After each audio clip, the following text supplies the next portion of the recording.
Oh, hi.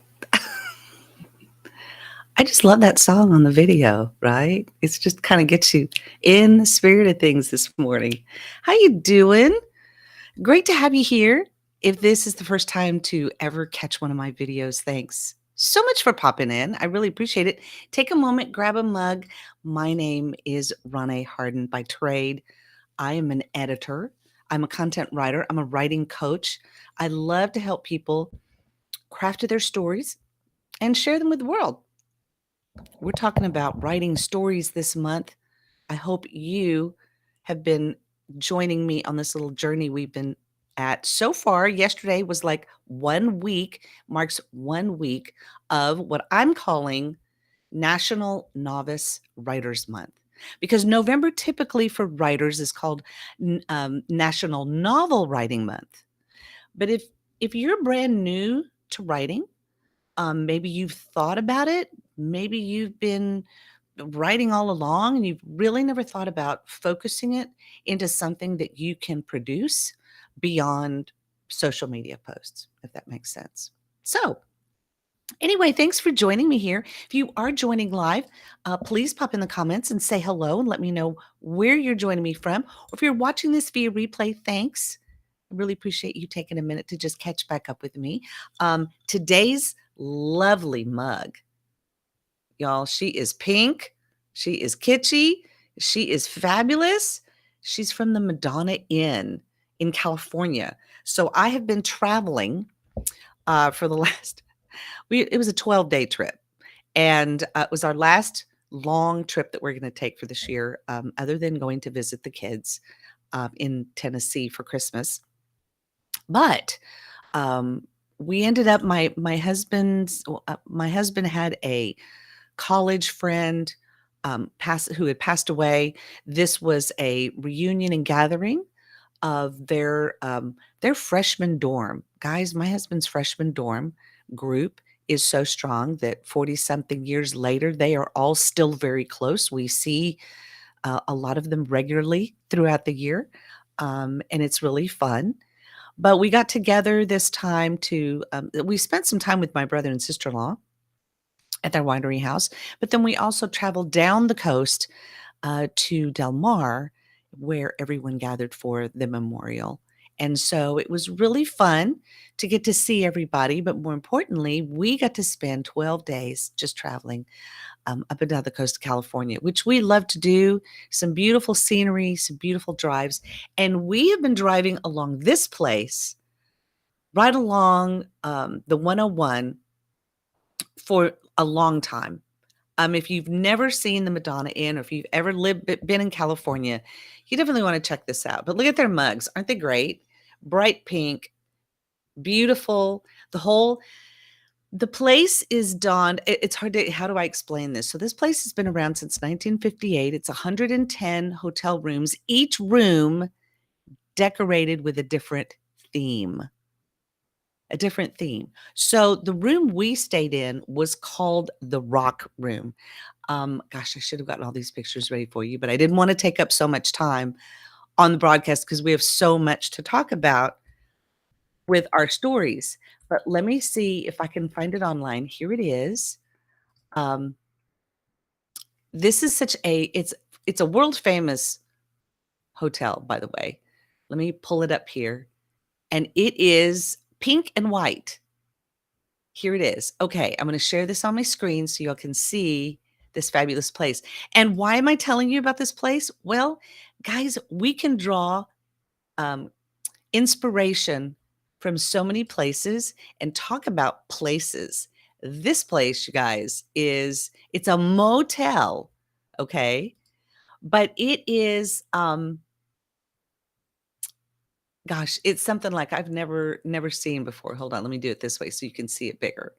Okay, so that's the dining room. That is the dining room. Yes, there it is. Here's the pool and the spa. But more importantly, let me see if I can get to the rooms. Each room has a different theme. We stayed, okay, so here we go. Guest rooms and suites. You guys, when I say this place is kitschy fabulous, so each room, and they have different suites that can fit up to like 7 people. We did not stay in that. We stayed in a room. Oh, there's our room, you guys. So they have junior suites. They have individual little rooms, but every room is decorated in a different theme. When I say different theme, I mean, okay, so for example, I'm going to show you this was our room. Okay. So it says this room is a unique embodiment of the Kona coast of Hawaii. Well, of course, we were in Hawaii this summer. The natural element of rock is symbolic of the unrefined lava found on the islands. In front of the large king bed, the large stone fireplace warms the cooler nights with a soft, warm light mirroring the glow of volcanic energy. The all rock bathroom with open stone shower and basins echoes the room's distinctive theme. Guys, when I said, look at this room, you feel like you're in the Flintstones, right? Look at this room. Isn't it fabulous? So this was actually our room. This is where we stayed. Um, yeah, it's on the ground floor, so you can walk easily from this room up to the spa and to the pool and the jacuzzis. So, but every room, you guys, I mean, we were even looking through they have postcards in the lobby, so you can look at all the different rooms, but, oh my goodness, you guys, look at this. Look at all the different rooms and all the different themes they have. The rose room, the sweepstakes room, antique cars, um, Mount Vernon. I mean, and they're all fabulous. It's not just, oh, they spent time creating these rooms, and so every room is a different theme. And you can scroll through these on the website, right? 110, look, rock shower. So all of these rooms, I guess, have rock showers. Rock waterfall shower. So these are all, they have 2-bedroom suites, they have 3-bedroom suites. People stop by this place and visit. They've been open for years. They have a fabulous gift shop that takes up the upper level floor. They have a coffee shop, restaurant, and steakhouse on the property. They also have a bakery that they are known for. Um, I mean, it's just too fun. Look at this. Our bakery is fully booked through Monday, November 14th, and on Monday, 23rd, 24th. If you want to start, and guys, when I say bakery, I'm talking, we had their carrot cake. Oh my goodness. To die for. These fabulous cake. People were coming in, lining up to get orders that they placed from the bakery, besides people that are staying at the hotel. Anyway, we have driven past this place so many times. When traveling in California, you go down the 101 if you're coming from Northern California, and down towards Los Angeles on that way, you're going to pass this. You're going to pass it. It's pink, it's kitschy, it's fabulous. If you want to feel like you are living your best retro life, this is the place to do it. And look at this dining room. I mean, and back in the day, guys, this was the place where women could find formal gowns, girls get their prom dresses, people dressed up. It was fabulous. I mean, when I say over the top fab, it really is. And so now when I pick this mug out of my cabinet and have coffee in the morning, I sit back and I think about all the fun times the fun that we had this past week. We stayed there for a couple of days. We enjoyed their spa. Um, it was fantastic. So we can find inspiration from a number of places, especially to make our story fabulous, right? So anyway, my new pink mug, that's a new addition to my coffee cup collection. And that's the book that I'm working on right now during NaNoWriMo. So I have been encouraging you every day with little prompts, little things, little reminders to help you along as you are writing this month. And my approach to it, again, like I said, if you're new, I invited everyone to join me on something that I'm calling National Novice Writers Month. Because if you've ever thought about writing, now is your chance this month to kind of dip your toes in and follow along with me daily as I encourage you to really focus your writing. Look back on your social media posts. Have you been posting on social media regularly? Whoo, and given everything. Let's just all take a sip this morning. And a deep cleansing breath.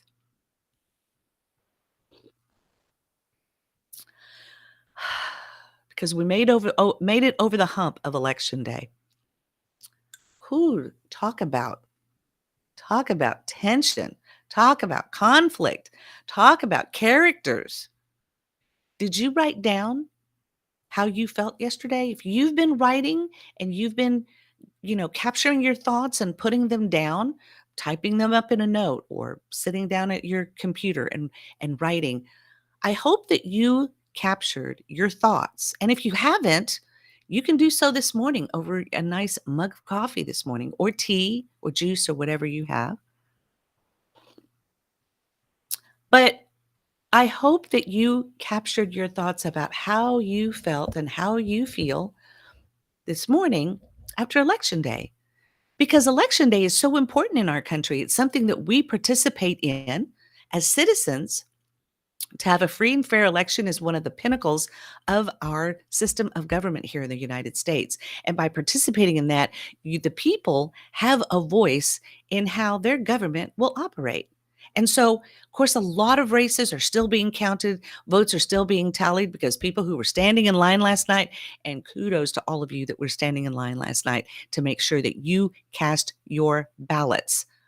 Super important. So we participated in early voting because we knew we were going to be traveling. So we did that before we left. But how fabulous that we have a period of time, during these cycles where we can cast our vote. And so that's important. And so yesterday, my encouragement to you was to write down and capture your thoughts during historic moments, right? Because we can go back and remember where we were, how we were feeling, who the people were that were involved. It's interesting when you study past elections, and I'm talking from like 40, 50 years ago. Do you even know who the candidates were? The things that were important to them, right? The only way we know that is because somebody wrote it down, captured those thoughts, archived those things as records for us to go back to and remember. So kind of like how I pull down my mug and I remember our fun trip at the Madonna Inn, and I think about those things, and I remember where we were and how I was feeling. Well, so too, capturing those moments of historic events is important.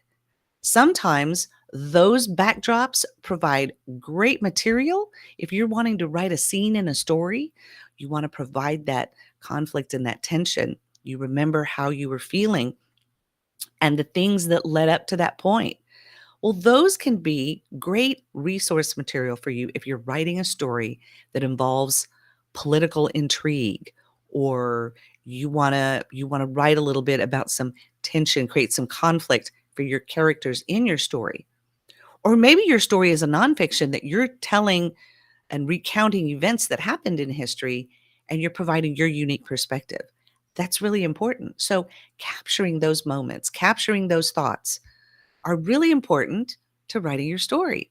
And so I'm writing a story about my coffee mugs. I have an extensive coffee cup collection, and all of my mugs in my collection have been either given to me as gifts or I've acquired them on my travels.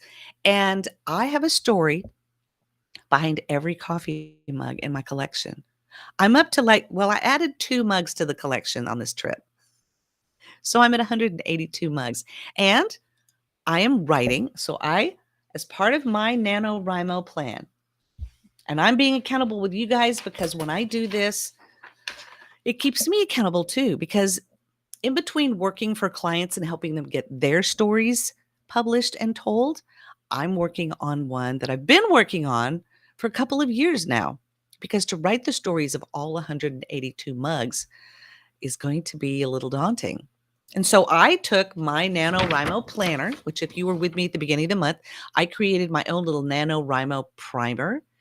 And if you want to get a copy of this, you can drop me a note and let me know.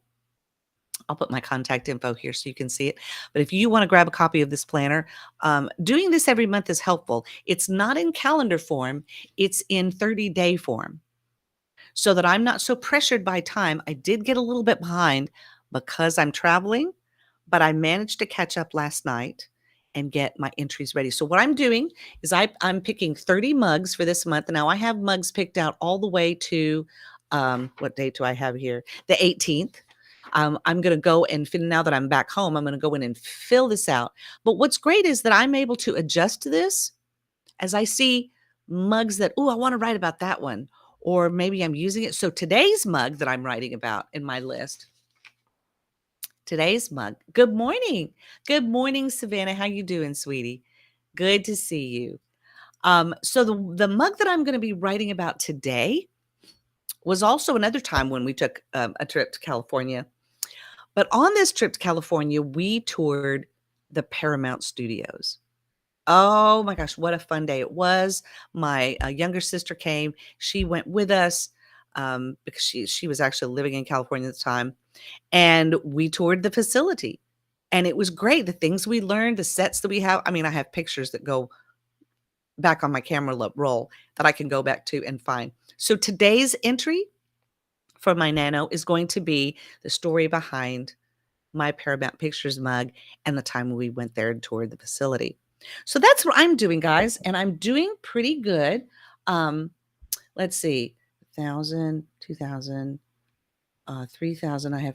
I have just short of 4,000 words so far, depending on what today's entry is. Hopefully, I will hit about 5,500 words. I'm on my goal. My goal is to hit 15,000 words for the month. I'm trying to do 500 words per day. Some of them are a little short because as I was trying to catch up and I was traveling, I was jotting down the main points of that day's story, things that I remembered, reminders of where to go get pictures, and I've created at least the framework for it. One entry, I only have 332 words, so I have to go back and add to that one. But I have it down, and because I added 2 mugs to the planner, I had to adjust. I added this one and then my mugs from Phil's Coffee, which I'll write about later on. But because I added those 2, I had to erase 2 entries and move them down so that I could put those entries in. So that's what I've been doing, guys, and I want you to give yourself some grace on that too, is maybe you have a calendar planner and you're using it, but write each day sort of what you're writing about. Maybe take a calendar, like this is my planning calendar. Maybe take a calendar like this and just write in each day what you're going to write about. Maybe you're following your story outline. Maybe you're working on your characters. And that's what I want to talk to you about in this particular broadcast is writing your characters, establishing those characters. Who are they? Where do you get resource material from to develop characters? And how are you going to develop those characters over the course of your story? We're a week into our writing journey. So maybe if you're working on a story, you've written some backstory and you're introducing your characters, right? Your main character, you're going to have some kind of antagonist, right? Conflict. That conflict could be external, could be something your character is dealing with that they're trying to get over, or maybe that conflict is a person or a company or a cause, right? So these are characters in your story. And so hopefully you're thinking about writing those and developing those. Maybe you have a picture in your mind of who they are. But if you've never written about characters before, I want to give you a little bit of help, just some resources. I have so many books and resources. This is the series called Write Great Fiction. And so this book talks about Characters, emotion, and viewpoint. Characters, emotion, and viewpoint. Because if you're going to learn to write about great characters, you need to do your research and think about it. So you have four sources that you can pull from when you're developing characters, right? When you're putting people into your story. You have yourself. So if you're writing a nonfiction book, maybe you have gone through something that you want to help teach people about. One of my authors that I did this year, she wrote, her name is Veronica Colon. She wrote this book called Half Baked Love, and this is her story of, let's see, almost every woman dreams of her wedding day and marrying the love of her life. Veronica had the fairy tale romance, her beautiful wedding day, and looked forward to starting her family. In her early 30s, Veronica soon found herself in a newlywed nightmare. In less than a year, she was not only a lonely wife, but a soon to be mother when she discovered her husband's affair 4 weeks before the birth of their daughter. As her would be fairy tale came crashing down around her, she had to quickly navigate the messy middle of divorce. This is her journey of hope against all odds as she became a single mother with a newborn and rediscovered the power of God within her to overcome obstacles and grow into the person and mother she is today. So, the character of this story is Veronica. That's yourself. Maybe you're writing a story of your own life or something you've overcome, or maybe you're writing a book on a field of study or a topic or a work environment that you're in that you have expertise in, and you are sharing that story with other readers. Okay, so that's a a case where you yourself are the character. Um, you could also write a story about real people that you know, someone in your town, someone in your city, a leader, a boss, someone that you work with. Maybe it's a celebrity that you know that you've interviewed. Um, you could also write about real people that you hear about, um, politicians, different people. They could be real, right? So people who write stories about other people. I'm reading one right now. It's called Empire of Pain, and it's the secret history behind the Sackler family. The rise of certain medications in our world. Gosh, I just went through the chapters on when Valium came to be, and that was my mom's choice of medicines, if you will. And so this person, Patrick Radden Keefe, did extensive research. It's a fabulous book. It's big, it's meaty, but boy, is this interesting. Um, so getting all of the information behind the Sacklers, if you're familiar with Purdue Pharma, if you're familiar with Pfizer, all of those names all started with this family. So he wrote about real people that he knew about and heard about, right? Then you have pure imagination. If you are writing a sci-fi fantasy book and you have characters that are in another world, in another time dimension, your characters are from pure imagination. So, those are the four ways that you get material for characters: yourself, real people that you know, real people that you hear about, and pure imagination. So, those are the four sources that you draw from when you're developing characters. And a lot of times, characters can be based on people that we know, right? People that we've heard about. Now, one thing you have to be careful of if you're writing about real people, and your story involves interaction with them or conversations with them, or you're doing a story like that, you have to get permission. You have to get permission because if you don't, you can find yourself in a little bit of hot water, right? So when I write about the Madonna Inn, and I'm writing about my own personal experience there. And I'm talking about the place but if I'm going to write about the woman, the family behind this place, I would have to get permission from the family to tell their story. I would also have to run that by the people to make sure that what I'm telling you, what I'm sharing in my story is something that they're okay with. Because sometimes people don't want you repeating their stuff. right? And so that has to do with privacy concerns. So when you think about developing your characters, those are the four areas that you draw from. And so each one has its own importance, its own meaning, and its own impact on readers, right? If you write rich, wonderful, make believe characters in a fiction story, for example,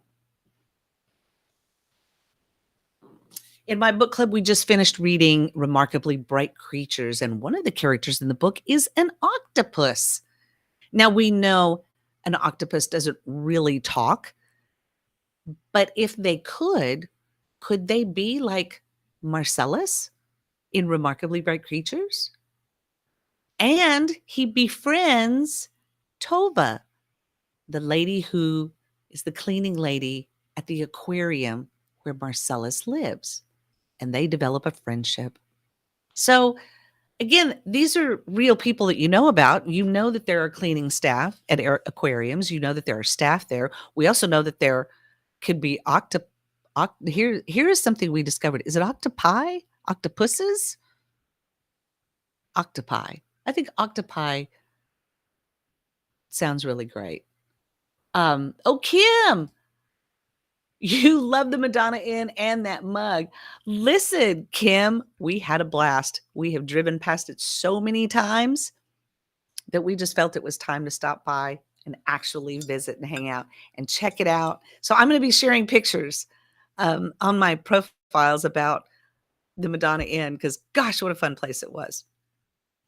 And the characters, the family that has built this place and what they've gone through and we got a book, so I can't wait to get it. We got it's like a coffee table book, and it tells the story of the family who owns this land. The gentleman who built it, his name is Alex Madonna, has nothing to do with Madonna the artist, just so you know, but his name was Alex Madonna, and he was a construction guy. He was involved in building part of the I-5 freeway in Los Angeles when it went through there, and had a ranch. These were ranching people in California. And so they built this property and turned it into a hotel with 110 amazing rooms. And so that was what was so fun about this. And so those are real characters, and I can't wait to read their story because the book is about how they built this place, the whole story behind the family, who they are. And what's really amazing is that Mrs. Madonna, her name is Phyllis, she is still alive. And I believe they told me she just celebrated her 93rd birthday. And what she does when people purchase their books, the staff gets the books to her because she likes to personalize the books to every customer that buys one. You guys, isn't that a fabulous story? And so Mrs. Madonna, she's a character in that story, telling their story of how they created the Madonna Inn. So she wrote her own story. I could write a story about them, maybe contact them for an interview, tell them that I'm writing a blog post or a story about their place and what I'm about to say, send them, email them even a copy of the text that will be used and get permission from them to include them in my book. I may have to do that with every mug, right?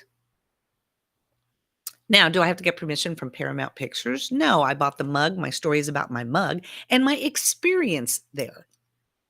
But if I were to write about the actual Paramount Studios people, I would have to get permission. So when you think about your characters, are they make believe? Are they based on someone you know? Um, Are they a type of person like Tova, the cleaning lady at the aquarium? Who are they? What are some of the features you want them to have?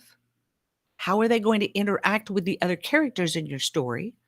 And more importantly, what is their character arc? Because every character has a part to play in your story, and characters have arcs, right?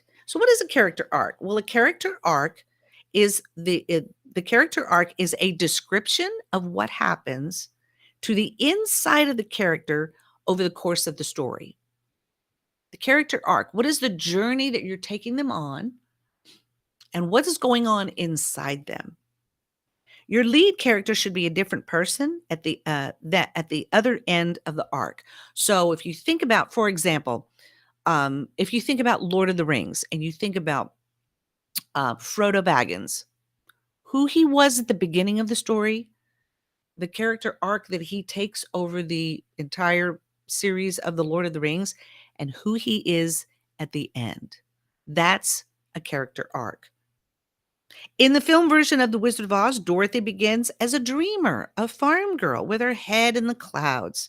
She dreams of finding a better life over the rainbow, typical of many teenagers who believe that their life is boring and that the grass is always greener on the other side. And we don't even have to be a kid to feel that way. Sometimes we feel that way ourselves in our lives. But at the end of the movie, Dorothy realizes that there's no place like home. We might describe this arc as going from discontentment to contentment, an arc of 180 degrees, or from a dreamer to a realist, right? They're a completely changed from who they were at the beginning of the story. However we put it, we are saying that Dorothy has grown because she has learned a life-changing lesson. The character arc has a build to it. It must, or the change will not be convincing. And our readers won't feel like they relate to the character, right? So in a story like Remarkably Bright Creatures, there's lots of different characters. Um, there's, oh gosh, I'm trying to remember what his name is already. I've already forgotten what his name was. Um, there was Terry at the aquarium. He's the guy that is the manager of the aquarium and Tova's boss. Then you have Tova. Then you have Cameron Cassmore. And he's a young, sort of like irresponsible, immature, um, has problems, keeping his commitments and doing what he's supposed to, kind of a shallow character. But then he meets Tova because he has to work at the aquarium. It's the only job he can get because he takes jobs and quits them, and he's very irresponsible and undependable. And then he meets kind-hearted Tova, who is consistent and has a great work ethic, diligent, kind. And then there's Malcolm. I mean, there's a Marcellus, not Malcolm, Marcellus, the very intelligent, astute octopus who has no time for these people, and all he wants to do is to explore, and he gets out of his tank at night and explores the aquarium, maybe hoping one day he'll get to go back to the ocean. And so when we meet a mishmash of these characters, all of the characters have a story arc, even Marcellus the octopus. And Shelby Van Pelt does a wonderful job in creating those characters and weaving their stories together so that as we're watching all the characters take their own story arc, at the end, when they come together, we see them resolve in ways we never expected. That was the fun part. And the fun thing about this book is that we find out things as the readers, we find out and know things before the characters find out. So the conflict and the tension is we're watching the characters get there, but we're also wanting them to hurry and get there faster because we as readers already know what's going on, because that's the way Shelby Van Pelt wrote the characters, wrote the dialogue, right? So when you think about the characters in your story, whether it's you or whether it's other people you've made up, think about where your character starts in your story. So my story starts with my mug that has my name on it. My name is so different that you can't go into any gift shop and just find personalized stuff like, John or Beth or Sam or James, right? Those are all common names. But Ronee, Have to have personalized mugs made. So my book starts off with my mug that has my name on it to share a little bit about who I am and why I'm writing a book about coffee cups. And I'm telling my story. So you're going to take an arc, a journey with me and travel and see all the places and learn about all the people who have crossed my paths via my fabulous coffee mugs. And so it'll be an interesting journey to see. And so you're going to follow that story arc, and I'm going to take you there. And you're going to learn from the beginning of the mug, of the story, of the first mug of my name, as you travel through the book. By the end of the book, you're going to know more about me as a person, the places I've been to, and the things that I've been able to do in my life. And all along the way, I picked up mugs to remind me of those fabulous stories. So, if you're writing your story today and you're thinking about your characters, take a moment and think about who they're based on. Are they you yourself, or are they different people that maybe you know personally? Maybe they're people you've heard about that you've wanted to write about, like the cleaning lady at the aquarium, or the woman at the desk, at the doctor's office, or teachers that you've had, right? Maybe family members who are dear to you that you want to base characters off of. Or, like I said, make believe characters. And those sometimes are the best because you can use your creativity and make them see and hear and feel things and look like any way you want because you're creating them. Don't tell all our secrets. I won't tell all our secrets, Judy. In fact, your mug is one of the ones that I'm going to be using, the one that says friends of the family that we pick for ourselves. And Judy is definitely one of those. So I get to tell some fun stories and I won't be sharing secrets. I would have to get permission for that, right? So, guys, today I hope you write a fabulous story. Write down how you're feeling today after election day. And whatever side you chose, be hopeful. We live in an amazing country, um, filled with some fabulously creative and amazing people. And we have a voice, and we can use that voice to steer and guide the direction of our government. So if your side won, congratulations. Let's get to busy doing the work that we said we were going to do. If your side lost, guys, we're still in this together. We're still going to work together to make this nation great because the great thing about it is the peaceful transfer of power.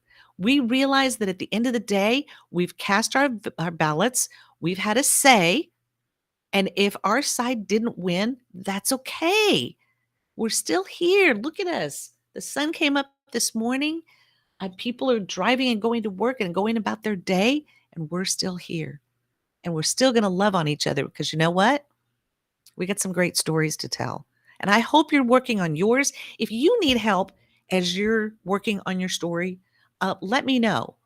I've had a couple of people reach out to me, and I'm happy to answer questions. I'm happy to give you some resources. If you have questions about the process of telling your story or writing your book, I can go over those with you, break those down. Maybe next year, maybe 2023 is the year you really get serious and think about publishing your story. And it doesn't have to be the all encompassing story. As I got to writing all of these, and I thought, are people going to really want to sit through 182 story clips about my coffee cups? What if I broke it down in volumes, right? I could have volume one, the Christmas cups. I could do a whole series on my Hawaiian cups, maybe cups about, places that I've taken. I don't know. But as I'm writing the stories down, it's starting to take shape. And I don't know what that shape's going to be at the end, but all I know is I'm in the flow of writing the stories. And right now, that is the fun place to be. Retelling and recounting all of these great stories and mentally sharing some love with the people who are behind the great mugs. So, guys, we are on day 9. Day 9. What is day 9's content going to look like? I hope you'll do it today. I'm doing it. Got my little planner here. I keep it by. I even took it with me in my laptop to remind me, and I'm working on this. This is what I'm focusing on. And as I'm focusing on this, um, it's building my creativity. And when my creative juices are flowing, I feel fantastic. And I want you to feel the same way. So let's get busy. Let's tell some great stories. I know you got some stories in you. Come on. I'm going to be sharing some of mine with you. I hope you'll share yours with me. And if you need help, like I said, let me know. I'd love to give you some tips, some tools that you can use to develop your own writing skills. Also, when you contact me there, you will, and I'll give you some resources of some of these books that I have used with my clients and different things. But one book that we are doing for the month of November is called A Bigger Table. Written by Pastor John Pavlovitz, this is about building messy and authentic and hopeful spiritual community, especially in this present time when when we become so polarized in our thinking and we have politicized everything to the point where we forget that we're all American citizens, that we're all part of this wide body and great human race that's on this planet. So beautifully diverse and multifaceted. Imagine the creativity, stories, and things that are going around you all the time. How do we build community with some of those people? Well, I try to do this here on my live stream broadcast. That's one place we do it. But another place we do it is in my book club. So if you would like to be a part of the book club, we're reading this book. It's not too thick. It has a wonderful study guide at the back with just some questions, some thoughtful questions to think about. And we're talking about, the church at large. What does the table metaphor mean to you when we say sitting down at the table together? And nothing happens quite like when you get a group of people around a table sitting down eating and chatting and drinking from their mugs or their glasses. That's where real community happens. So we do this. We do this in my book club. We get together live on screen twice a month to discuss the books that we're reading. And I got books over there. As you can see, I got books over there. I got books over here. I got books that clients are working on and publishing. I am surrounded by them. But there's so many great stories. And so if you would like to join us this month, we would love to have you at our table, our proverbial virtual table. But it's called A Bigger Table by John Pavlovitz. And I think because we're coming into Thanksgiving season and the holiday season, listen, guys, we're sitting down at family tables. I hope you are. If you're not, gather some of your great friends together. It's important to sit around the table and love on each other, especially as we're going to be ending a year. Guys, by this weekend, thanks for reminding you the things that you need to be writing about. Yes, Kim, listen, and your journey. And I encourage people not beyond social media, like go back through your social media posts and capture some of those and see how, first of all, how many words you've written in a day. And secondly, what some of those things are about. You could be telling a great story, girlfriend. Yes, you can. So if you want to, if you have any questions, if you need some help, you need some encouragement, I'm going to continue every day sharing posts here on my social media uh, uh, platforms here. If you follow me right here on Facebook on this page, you can also follow me on Instagram at Ronnie Harden. I am sharing different pieces of encouragement every day to help you remember and keep you in the lane. Keep you in the lane, guys. I'm doing it too. And I have to sit down and make time to share my stories. Okay. So I want to help you share yours. They're important and people need to read them. So if you want to share yours and you're working on yours, join me this month for NaNoWriMo, National Novice.